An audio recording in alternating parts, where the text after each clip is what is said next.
ढोलकपुर नामक गांव में मोहन नाम का एक बुजुर्ग व्यक्ति अपनी इकलौती बेटी के साथ रहता था। उसकी आर्थिक हालत बहुत खराब थी।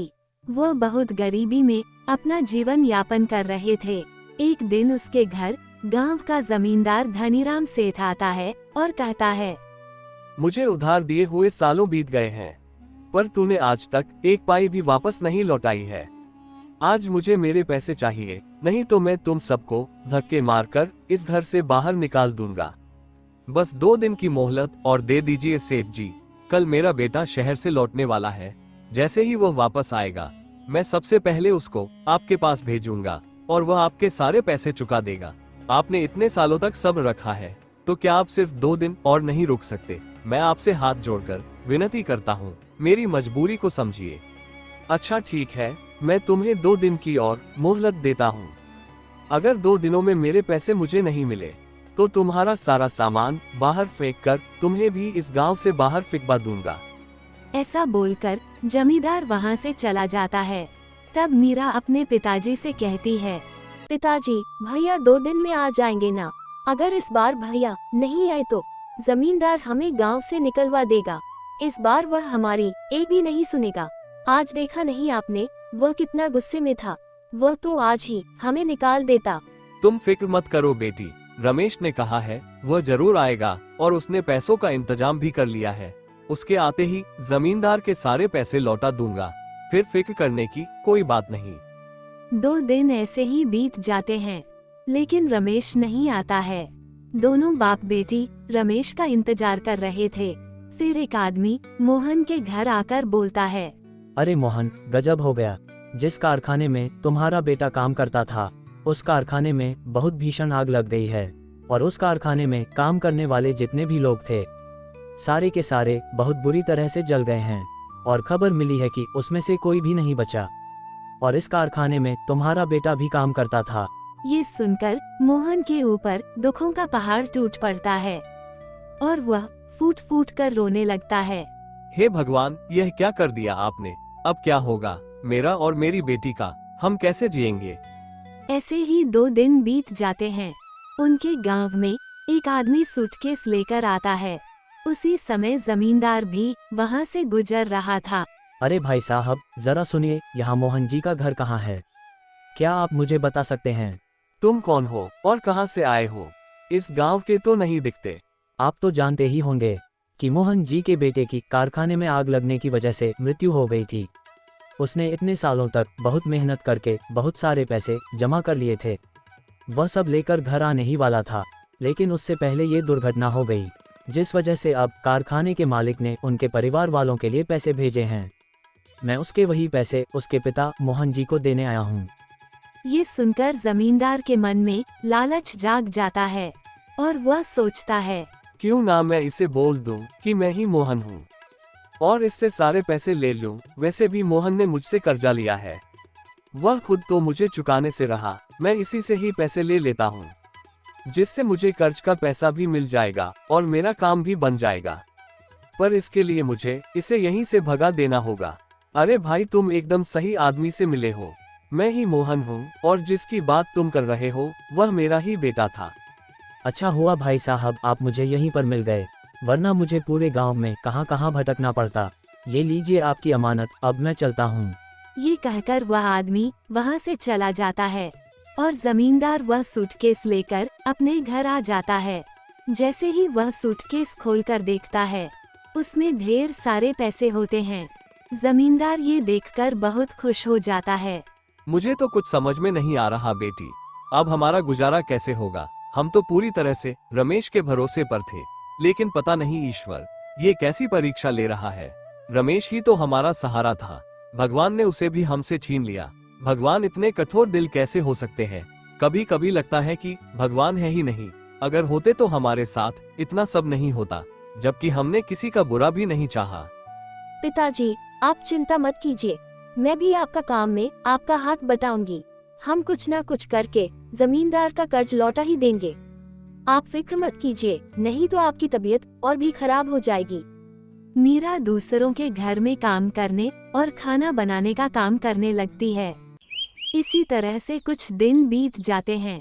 एक दिन मीरा पानी लेने जमींदार के कुएं पर जाती है और उसी दिन जमींदार के दोस्त का बेटा अरुण जमींदार के घर आता है। तभी उसकी नजर मीरा पर पड़ती है। वह मीरा को देखकर उसे पसंद करने लगता है। फिर वह अंदर चला जाता है। प्रणाम चाचा जी, क्या आपने मुझे पहचाना? मैं आपके दोस्त मदनलाल का बेटा हूँ। मेरा नाम अरुण है। अरे बेटा अरुण, तुम कितने बड़े हो गए हो।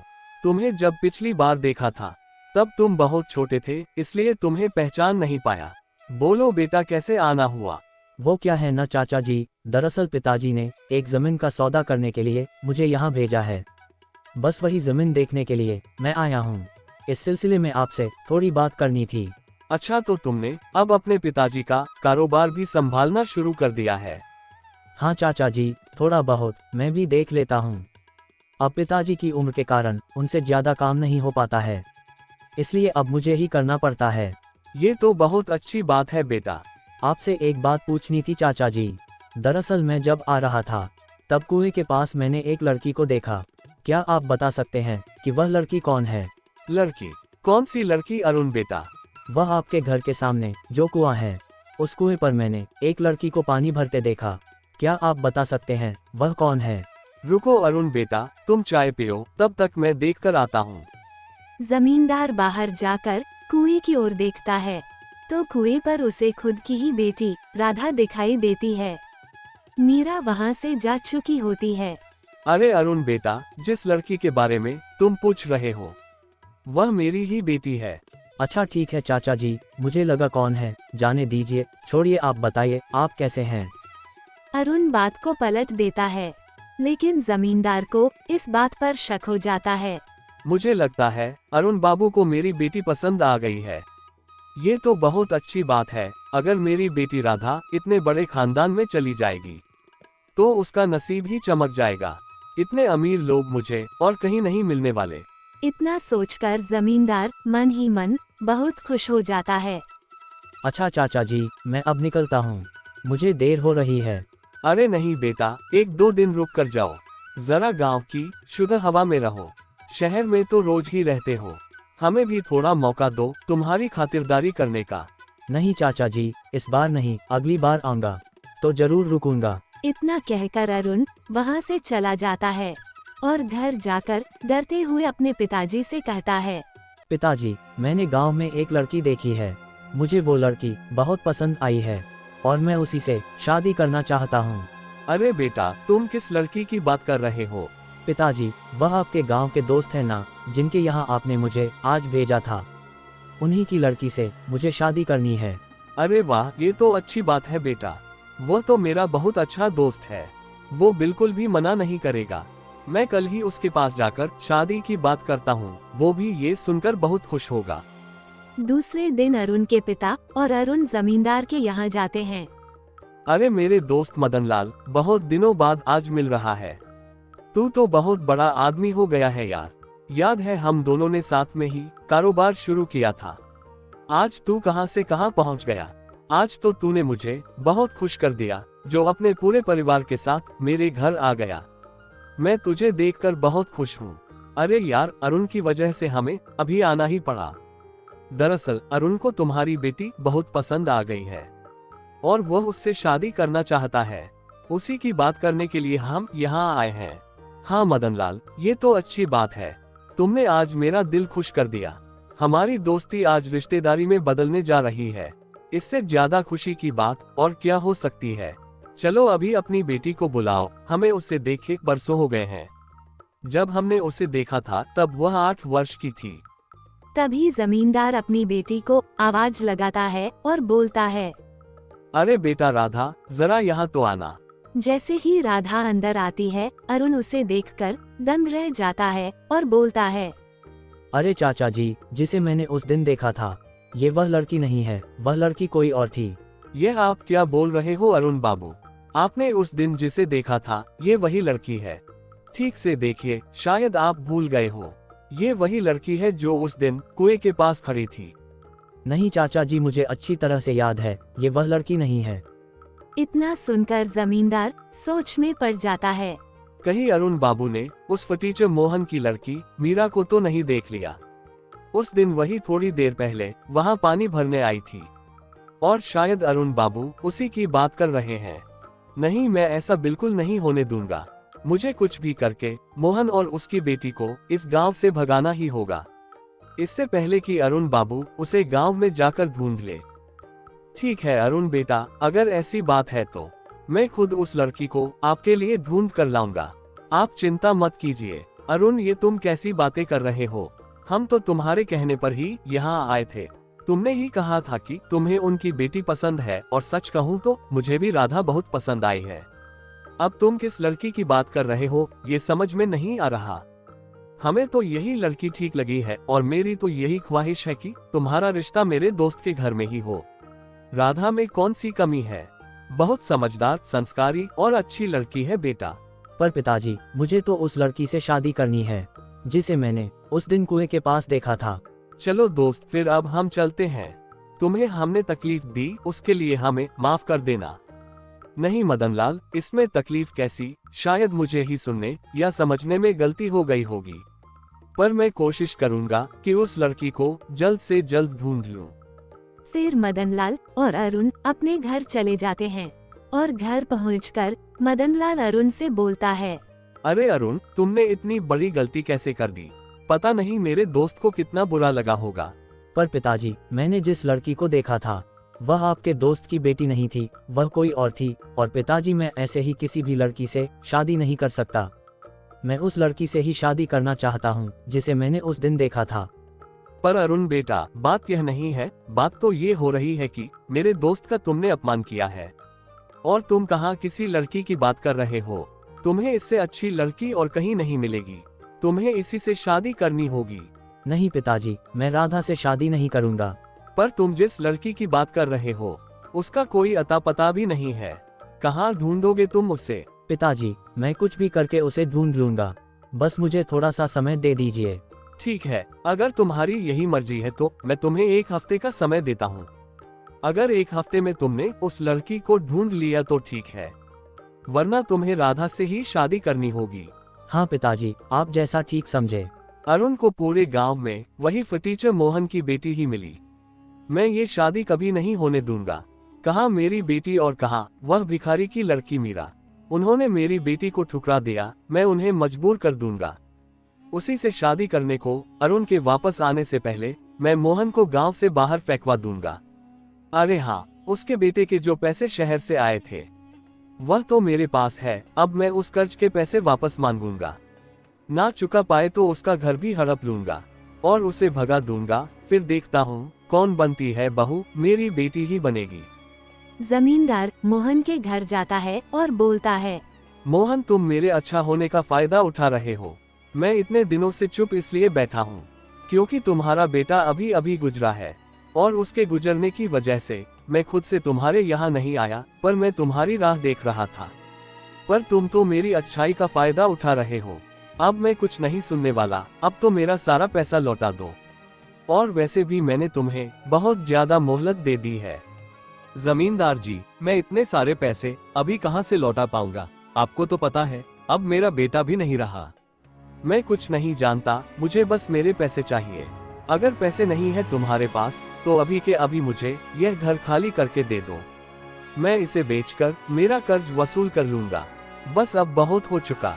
नहीं जमींदार जी, ऐसा मत कीजिए, ऐसे तो मैं रोड पर आ जाऊंगा। मैं इतने दिनों से तुम पर तरस खाकर तुम्हें कुछ नहीं कह रहा हूँ।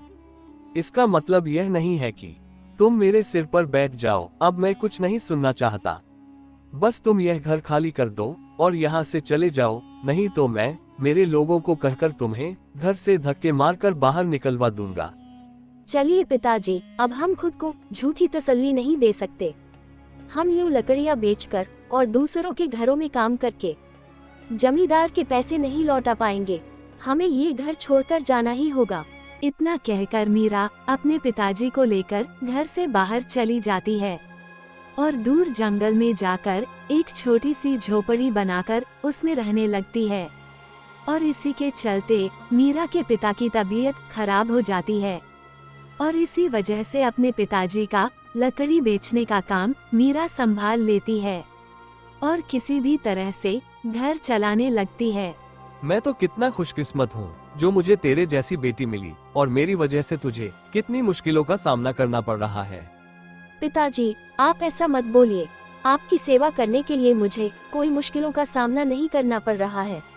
आपकी सेवा करना मेरा धर्म है। आपकी सेवा करने में कैसी मुश्किल पिताजी? मैंने खाना बनाकर रख दिया है, आप खाना खा लेना। मैं लकड़ी तोड़ने जा रही हूँ, जल्दी लौट आऊंगी।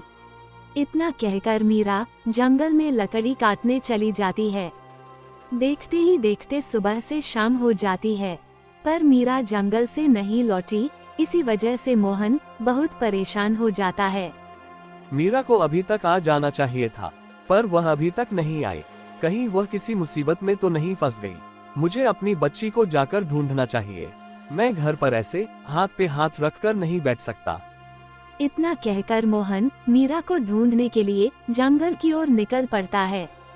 लेकिन रास्ते में मोहन की तबीयत बहुत खराब हो जाती है और वह चक्कर खाकर नीचे गिर जाता है। और यहाँ मीरा घर पहुँच जाती है। तभी अरुण मीरा को ढूंढते ढूंढते वहाँ पहुँचता है। वह देखता है कि एक बूढ़ा आदमी जमीन पर बेसुध पड़ा है। वह मोहन के पास जाता है और बोलता है, बाबा आप ठीक तो हो ना?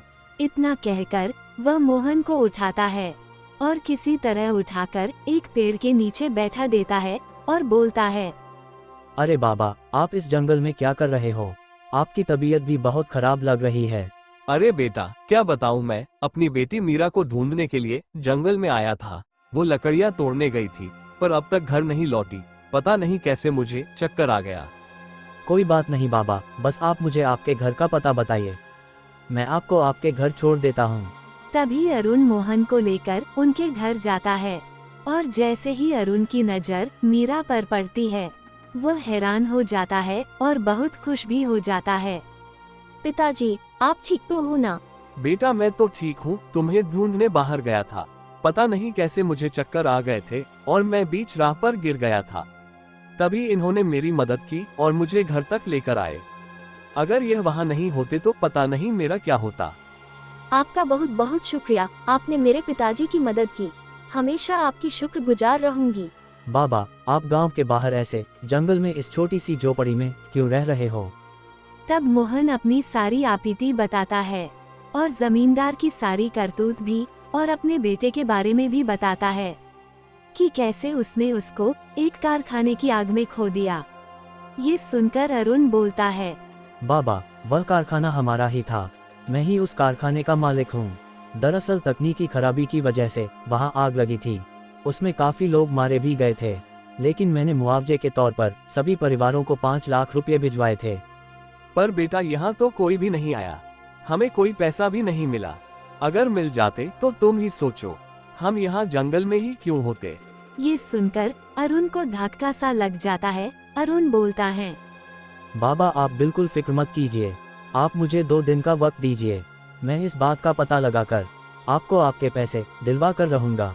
दूसरे दिन अरुण अपने आदमी को लेकर मोहन के घर आता है और पूछता है, पर वह आदमी साफ इनकार कर देता है और बोलता है, नहीं साहब, मैंने वह पैसे इनको नहीं दिए, मैंने वह पैसे मोहन नाम के एक आदमी को दिए हैं। उसने ही कहा था कि उसका नाम मोहन है और वह रमेश का पिता है, और मैंने वह सूटकेस उनको दे दिया था और मैं फिर वहां से चला आया। मुझे नहीं पता था कि वह मुझसे झूठ बोल रहा है। मुझे माफ कर दीजिए, मुझसे बहुत बड़ी गलती हो गई। क्या तुम मुझे बता सकते हो कि वह आदमी कौन है जिसको तुमने पैसे दिए हैं? हाँ साहब, मैं अगर उसे देख लूँ तो मैं उसको पहचान जाऊँगा। मैं तुम्हें 3 घंटे का वक्त देता हूँ, मुझे जल्द से जल्द वो इंसान चाहिए। पूरे गांव में पता करो जिसको तुमने पैसे दिए हैं। थोड़ी देर बाद वह आदमी आता है और बोलता है, मालिक मैंने पता कर लिया, उस आदमी का नाम मोहन नहीं धनीराम सेठ है और वही इस गांव का जमींदार है। उसी ने मुझसे झूठ कहा था कि वह मोहन है। इतना बड़ा धोखा मैं सोच भी नहीं सकता कि जमींदार इतना गिर सकता है। उसने मेरे बेटे के सारे पैसे खुद रख लिए और ऊपर से हमें घर से भी निकाल दिया। बाबा आप फिक्र मत करिए, मैं सब ठीक कर दूंगा। अरुण मन ही मन सोचता है, अच्छा तो ये बात है, अब मुझे पूरी बात समझ में आ गई। अपनी बेटी की शादी मुझसे करवाने के लिए उन्होंने जानबूझकर मीरा और उसके पिताजी को गांव से बाहर निकाल दिया ताकि मैं उसे कभी ढूंढ ना सकूं और मेरी शादी उसकी लड़की राधा से हो जाए। अच्छा तो अब मैं देखता हूँ इसे कैसे सबक सिखाना है। फिर अरुण अपने आदमी को लेकर जमींदार के घर जाता है। जैसे ही जमींदार उस आदमी को देखता है, वो हक्का बक्का रह जाता है। तभी वह आदमी बोलता है, हाँ साहब, यही है जिसने मुझसे कहा था कि वह मोहन है, मैंने इसी को पैसे दिए। ये सुनकर जमींदार के पसीने छूट जाते हैं। वो अरुण के सामने बहुत शर्मिंदा हो जाता है। चाचा जी, ये सब आपने किया है, मुझे तो यकीन नहीं होता आपने एक गरीब आदमी के हक का पैसा उससे छीन लिया। आपको पता है रमेश के पिताजी को कितनी तकलीफ झेलनी पड़ रही है, और इतना ही नहीं, आपने उनके पैसे लेकर भी उन्हें इस गांव से बाहर निकाल दिया। आपने तो इससे सारे पैसे ले लिए थे, फिर आपने ऐसा क्यों किया, जवाब दीजिए। अरुण बेटा, मुझे माफ कर दो, मुझसे गलती हो गई। मैं पैसों के लालच में आ गया था और अपनी बेटी के मोह में अंधा हो गया था, इसलिए मैंने ऐसा किया। जब तुमने लड़की के बारे में बताया तभी मैं पहचान गया था कि वह लड़की कोई और नहीं, मीरा ही थी। इसलिए मैंने ये चाल चली और मीरा और उसके पिताजी को इस गांव से निकलवा दिया, ताकि तुम्हें वह लड़की नहीं मिले और मजबूरन तुम्हें मेरी बेटी से शादी करनी पड़े। मुझे माफ कर दो बेटा, मैं बहक गया था। तभी मदनलाल भी वहाँ पर आ जाता है। उसे भी यह सारी घटना पता चल जाती है और वह भी जमींदार को बहुत खरी खोटी सुनाते हैं। और फिर अरुण और उसके पिताजी मीरा के घर जाते हैं और सारे पैसे उसके पिताजी को देते हैं और उसके पिताजी से मीरा का हाथ भी मांगते हैं। अरुण को उसका प्यार मिल जाता है और वह खुशी खुशी रहने लगते हैं।